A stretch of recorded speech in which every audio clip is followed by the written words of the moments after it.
बात हवाओं को बताए रखना, रोशनी होगी चिरागों को जलाए रखना। लहू देकर की है जिसकी हिफाजत हमने, ऐसे तिरंगे को हमेशा दिल में बसाए रखना। नमस्कार, आदाब, सत श्री अकाल मेरे प्यारे श्रोताओं। मैं यादनी दिनेश विस्पुते, दिल्ली पब्लिक स्कूल सुशांत लोक, गुरुग्राम, कक्षा 7 की छात्रा अपने सहपाठियों विवान, दियांश, कृतांत, रिधान, जानवी, श्रेनिका, विराज और सानवी के साथ आप सभी का इस ओस भरी ठंडी ठंडी शाम में स्वागत करती हूँ। आज है 21 जनवरी और दिल में जोश और उमंगे मजबूत है। तुम क्या कहते हो विवान? हाँ बिल्कुल, आज तो बहुत जोश में हो तुम। हाँ क्यों नहीं, आज का दिन ही कुछ खास है। इतनी जोश की बातें स्कूल में तो नहीं करती हो तुम। वेक अप विवान, क्या तुम भूल गए आज क्या है? आज तो रविवार है। अरे रविवार तो हर हफ्ते आता है। फिर तुम किस खास दिन की बात कर रही हो? बूझो तो जाने। अच्छा, ये मैं कैसे भूल सकता हूँ। जी हाँ दोस्तों, हम कुछ ही दिनों में देश का 75वां गणतंत्र दिवस मनाने जा रहे हैं और उसी उपलक्ष्य में आज हम बच्चे मनोरंजन और जानकारी से भरा कार्यक्रम लेकर यहाँ एकत्रित हुए हैं। तो चलिए इस कार्यक्रम की शुरुआत करते हैं। गणतंत्र दिवस की ढेर सारी शुभकामनाओं के साथ इस खास अवसर पर हम सभी मिलकर गाएंगे देशभक्ति के गीत और अपने संवैधानिक मूल्यों को याद करेंगे। दिल में जुनून और आंखों में देशभक्ति रखता हूँ। दुश्मन की जान निकल जाए इसलिए आवाज में इतना दम रखता हूँ। इसी जुनून के साथ मैं अपने सहपाठी कृतांत और जानवी से निवेदन करती हूँ कि आप सभी को गणतंत्र दिवस का इतिहास संक्षेप में बताएं। धन्यवाद यादनी। 26 जनवरी को हमारे देश में गणतंत्र दिवस के रूप में मनाया जाता है। 1950 में आज ही के दिन हमारे देश का संविधान औपचारिक रूप से अपनाया गया और भारत पूर्ण संप्रभु राज्य बन गया। देश का मौलिक कानून संविधान महात्मा गांधी जैसे महापुरुषों और हमारे देश की आज़ादी के लिए लड़ने और अपने जीवन का बलिदान देने वाले असंख्य स्वतंत्रता सेनानियों के परिश्रम और कड़ी मेहनत से बनाया गया था। इसलिए 26 जनवरी को भारत के गणतंत्र के रूप में मान्यता दी गई। आज़ादी के बाद हमारे भारत सरकार के सामने एक आधिकारिक संविधान स्थापित करना सबसे बड़ा काम था। हमारे संविधान की अध्यक्षता डॉक्टर राजेंद्र प्रसाद ने की थी। भारत में गणतंत्र दिवस बहुत उत्साह से मनाया जाता है और हमें मनाना भी चाहिए। आज़ादी की लंबी यात्रा और हमारे पूर्वजों के संघर्षों को याद करें, देश को एक संप्रभु राष्ट्र में परिवर्तित करें। धन्यवाद। इतनी अच्छी जानकारी देने के लिए धन्यवाद कृतांत और जानवी। रुको दोस्तों, इसके बारे में और भी जानकारी दी जाएगी पर थोड़ी देर के बाद। विवान, गणतंत्र दिवस का दिन बहुत अच्छा मौका है जब हम एक साथ गर्व से महसूस कर सकते हैं कि हम एक बड़े और समृद्ध गणराज्य का हिस्सा हैं। ये बात तो एकदम सही कही है तुमने। We are very proud of our nation and country. बहुत खूब, बहुत खूब। वैसे तो हमारे देश के लिए बहुत सारे लोगों ने कुर्बानी दी है, पर तुम किस फ्रीडम फाइटर से प्रेरित हुए हो यादनी? ऐसे तो बहुत सारे हैं पर भगत सिंह ने मुझे सबसे ज्यादा प्रेरित किया है। इसी बात पर तो मैं श्रेनिका को आमंत्रित करता हूँ कि वो हमें भगत सिंह से जुड़े कुछ तथ्य बताए। दोस्तों, क्या आपको पता है जलियांवाला बाग भारतीय इतिहास में एक दर्दनाक घटना है जो 13 अप्रैल 1919 को अमृतसर पंजाब में हुई थी। इस घटना में ब्रिटिश सेना के जनरल डायर ने अमनदीप सिंह की कमीशन के खिलाफ एक समूह को बिना सूचना दिए कई शत्रुओं के साथ आगाज किया। अगाध अत्याचार में हजारों नागरिकों को बिना किसी राह रास्ता के बाहर बंद कर दिया गया और उन पर अनगिनत गोलियों की बरसात की गई। इस हमले में सैकड़ों लोगों की मौत हुई और हजारों लोग घायल हुए। इस घटना के समय भगत सिंह केवल 12 वर्ष के थे। इसकी सूचना मिलते ही भगत सिंह अपने स्कूल से 12 मील पैदल चलकर जलियांवाला बाग पहुंच गए और वह इस घटना को देखकर बहुत ही आहत हुए। भगत सिंह ने अपना एक दल बनाया। उनके दल में चंद्रशेखर आजाद, सुखदेव, राजगुरु इत्यादि थे। 23 मार्च 1931 की शाम में करीब 7:33 पर भगत सिंह तथा इनके दो साथियों सुखदेव व राजगुरु को फांसी दे दी गई। फांसी पर जाने से पहले वे लेनिन की जीवनी पढ़ रहे थे और जब उनसे उनकी आखिरी इच्छा पूछी गई तो उन्होंने कहा कि उन्हें लेनिन की जीवनी पूरी पढ़ने का समय दिया जाए। फांसी पर जाने से पहले वे तीनों मस्ती से गा रहे थे, मेरा रंग दे बसंती चोला, मेरा रंग दे, मेरा रंग दे बसंती चोला, माए रंग दे बसंती चोला। देश के लिए समर्पित सभी स्वतंत्रता सेनानियों को सत सत नमन।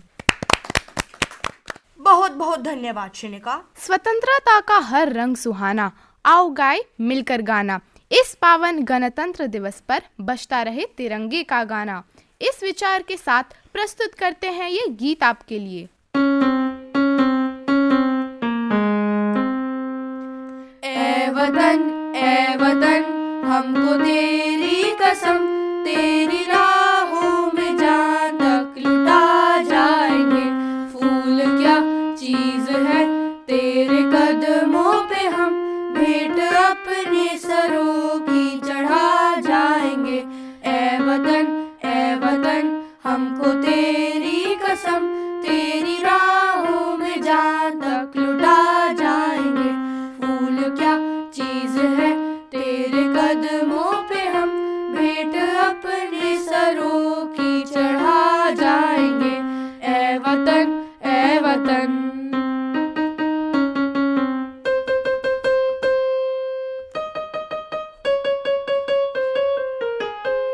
कोई पंजाब से, कोई महाराष्ट्र से, कोई यूपी से है, कोई बंगाल से, कोई पंजाब से, कोई महाराष्ट्र से, कोई यूपी से है, कोई बंगाल से। तेरी पूजा की थाली में लाए हैं हम, तेरी पूजा की थाली में लाए हैं हम। फूल हर रंग के आज हर डाल से, फूल हर रंग के आज हर डाल से। नाम कुछ भी सही पर लगन एक है, ज्योत से ज्योत दिल की जगा जाएंगे। ए वतन हमको तेरी कसम, तेरी राहों में जान तक लुटा जाएंगे। ए वतन बहुत खूब। इस गीत को प्रस्तुत किया है विवान, रिधान, कृतांत ने और पियानो वादक है दियांश। इतना सुंदर गीत सुनकर तो मुझे और भी जोश आ गया और इसी के साथ मुझे श्रीमान आशुतोष राणा जी की एक कविता याद आ गई। क्या बात है विवान, फिर देर किस बात की है? हम सभी तुम्हारी कविता को सुनने के लिए उत्सुक हैं। कविता का शीर्षक है हे भारत के राम जगो। हे भारत के राम जगो, मैं तुम्हें जगाने आया हूँ। 100 धर्मों का धर्म एक, बलिदान बताने आया हूँ। सुनो हिमालय कैद हुआ है दुश्मन की जंजीरों में। आज बता दो कितना पानी है भारत के वीरों में। खड़ी शत्रु की फौज द्वार पर आज तुम्हें ललकार रही। सोए सिंह भारत के जागो, माता तुम्हें पुकार रही। रण की भेरी बज रही, उठो मोह निद्रा त्यागो। पहला शीश चढ़ाने वाले माँ के वीर पुत्र जागो। भारत के वीर जागो, भारत के वीर जागो। हाल ही में मैंने क्लास में एक बहुत ही रोचक पाठ पढ़ा था जिसमें देश के गणतंत्र दिवस से जुड़ी काफी महत्वपूर्ण जानकारी दी हुई थी। सानवी, क्या तुम्हें याद है? हाँ बिल्कुल। तो देर किस बात की है, हमारे दोस्तों को भी वो जानकारी दो। क्यों नहीं दोस्तों, क्या आप जानते हैं कि पहली गणतंत्र दिवस परेड कहाँ आयोजित की गई थी?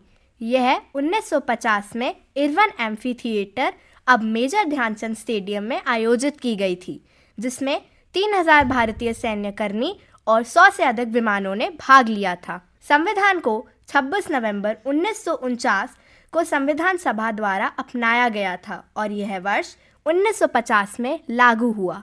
हर साल इस दिन मनाए जाने वाले जगहों में शानदार सैन्य और सांस्कृतिक नज़ारा दिखता है। 1955 में राजपथ पर पहली परेड के मुख्य अतिथि पाकिस्तान के गवर्नर जनरल मलिक गुलाम मोहम्मद थे। 26 जनवरी 1950 को 10:18 पर भारत का संविधान लागू किया गया था। भारत संविधान की हाथ से लिखी मूल प्रतियां संसद भवन के पुस्तकालय में सुरक्षित रखी हुई है। अच्छा, क्या आप जानते हैं कि डॉक्टर B.R. अम्बेडकर ने हमारे देश का संविधान रचा था। धन्यवाद। शुक्रिया सानवी, अब ये पाठ तो मुझे अच्छे से याद हो गया। अब मेरे सहपाठी आपके सामने एक नाटक प्रस्तुत करने जा रहे हैं जिसका शीर्षक है भविष्य के सपने।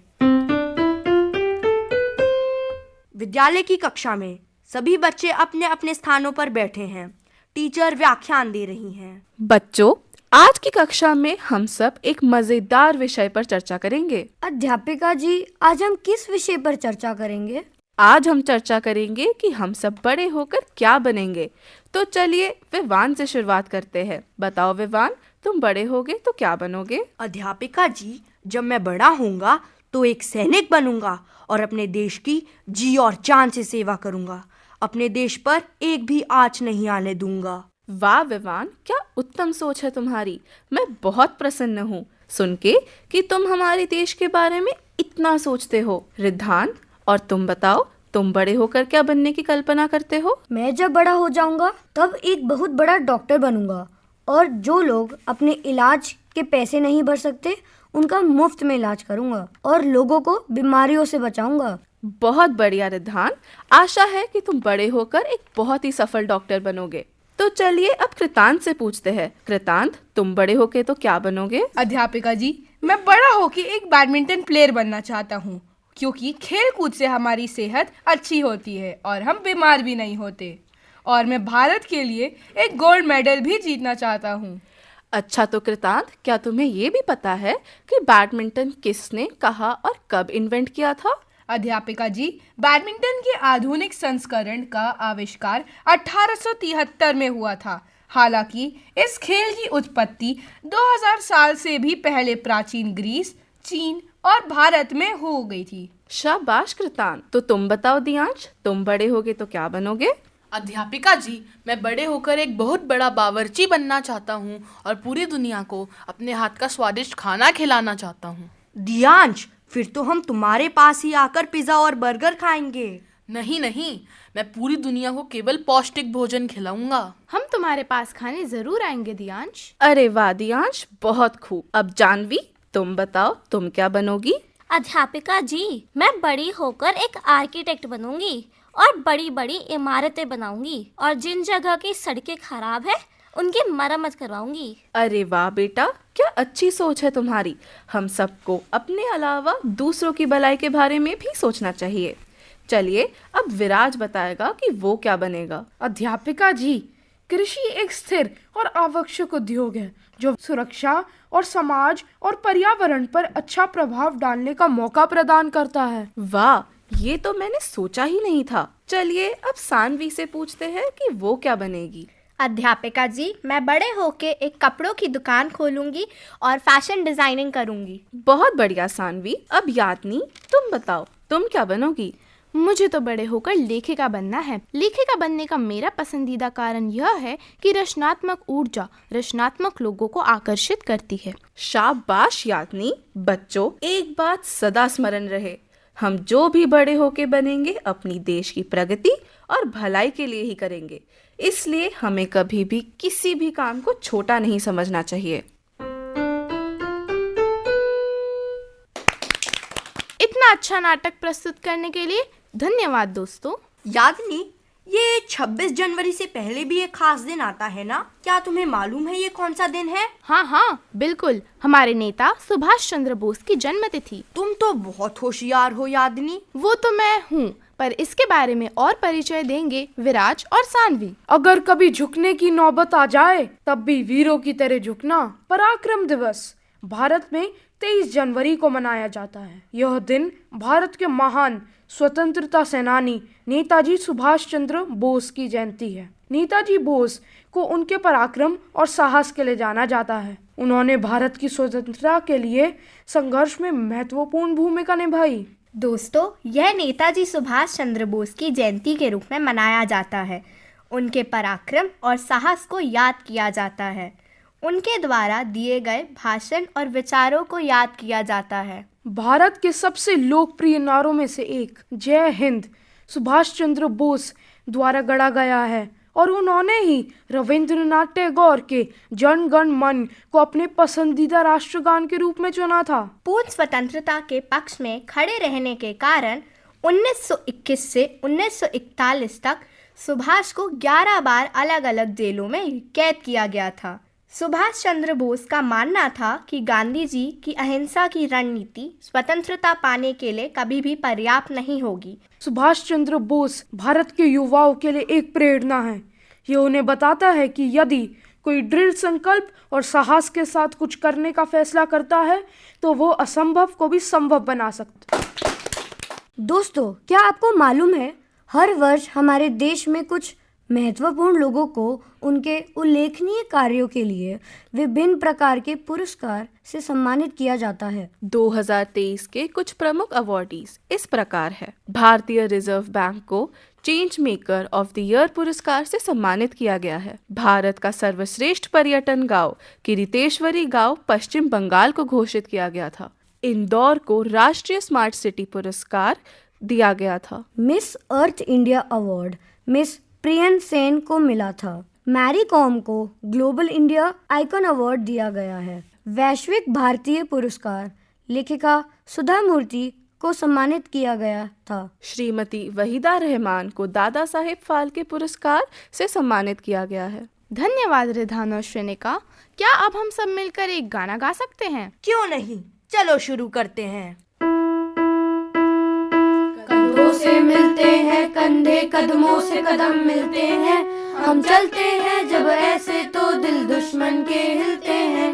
कंधों से मिलते हैं कंधे, कदमों से कदम मिलते हैं, हम चलते हैं जब ऐसे तो दिल दुश्मन के हिलते हैं। अब तो हमें आगे ही बढ़ते रहना, अब तो हमें साथी बस इतना ही कहना। बहुत ही सुंदर गीत दोस्तों। इस गीत को तो सुन के दिल में जोश आ गया। अब मैं आपको एक कविता सुनाने जा रहा हूँ जिसे हमारे पूर्व प्रधानमंत्री अटल बिहारी वाजपेयी ने लिखा है। इस कविता का शीर्षक है सच्ची राष्ट्रभक्ति। सच्ची राष्ट्रभक्ति है जीवन का मूल मंत्र, भारत माता का समर्थन है सबसे बड़ा यज्ञ। जिस देश में होती है स्वतंत्रता श्रृंगार, वहाँ है सच्ची प्रेरणा हर दिल की पुकार। सच्ची राष्ट्रभक्ति है जीवन का मूल मंत्र, भारत माता का समर्थन है सबसे बड़ा यज्ञ। धन्यवाद दोस्तों। इसी के साथ हमारा आज का कार्यक्रम समाप्त होता है। आप सबको गणतंत्र दिवस की हार्दिक शुभकामनाएं। नमस्कार, जय हिंद।